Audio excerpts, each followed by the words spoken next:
The principle of time dilation states that if there are two observers and one is moving at a constant velocity relative to the other, the observer who's moving will age slower than the stationary observer. But hold on. If the moving observer is traveling at a constant velocity, then they don't actually feel like they're moving at all. What's more is that they will actually see the stationary observer moving in the opposite direction at the same speed. So what gives?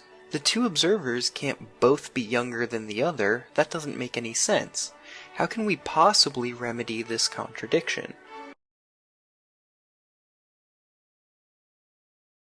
This only actually seems to be a problem if the two observers are able to compare their watches at two different times.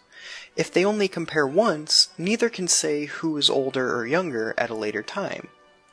So let's say Isaac stays on Earth while Albert jumps on a spaceship and flies out to a nearby star and then turns around and comes back. On Albert's spaceship, he sees Isaac and Earth fly away from him and then turn around and come back as well.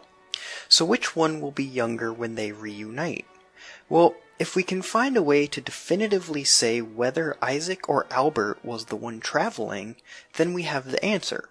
Whoever made the journey should be younger and whoever stayed still should be older.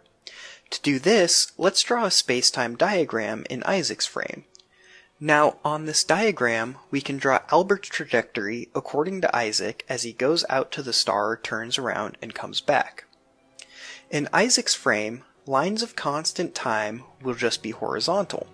Each one of these lines corresponds to all of the things that happen at the exact same time in Isaac's frame. Let's say that there are also two probes, call them probe 1 and probe 2, that are not moving relative to Isaac. Now, let's say these probes pulse lights in regular intervals so that the light pulses will sit on horizontal lines of constant time in Isaac's frame. Taking into account a speed of light delay, Isaac may see one light flash before the other, but the interval between the pulses and which probe flashes first will always be the same according to Isaac. Now, what about Albert? The Lorentz transformations tell us that as he moves away from Isaac with a constant velocity, his lines of constant time will get slanted upwards. Similarly, as he moves towards Isaac, his lines of constant time get slanted downward. We can now draw these lines on our spacetime diagram, not worrying about the region where Albert is accelerating, since this region doesn't need to actually play a role. And here we see the resolution to the paradox. When Albert is traveling away from Isaac, probe 2 flashes before probe 1 in Albert's frame. But when Albert is traveling towards Isaac, probe 1 flashes first. Since the distance between the probes never changes, and the flashes are always at the same intervals, this can only mean that Albert traveled in two different directions, so he has to be the one who took the trip, and will be younger when he comes back. Now let's say this a bit more formally. Since we can choose a frame where Isaac does not move for all time, we know that Isaac is in an inertial frame, or a frame moving at a constant velocity. However, since we had to perform two different Lorentz transformations to describe Albert's experience, one when he's moving away from Isaac and one when he's moving towards Isaac, we know that Albert's trajectory consists of at least two different inertial reference frames. Then we know that Albert traveled in two different directions, while Isaac stayed still.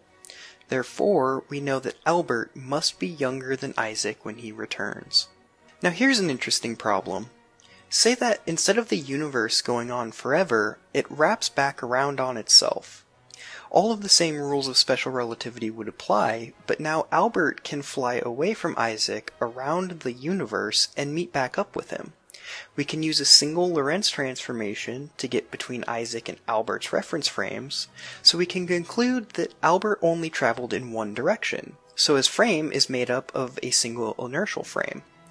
How can we resolve the twin paradox now?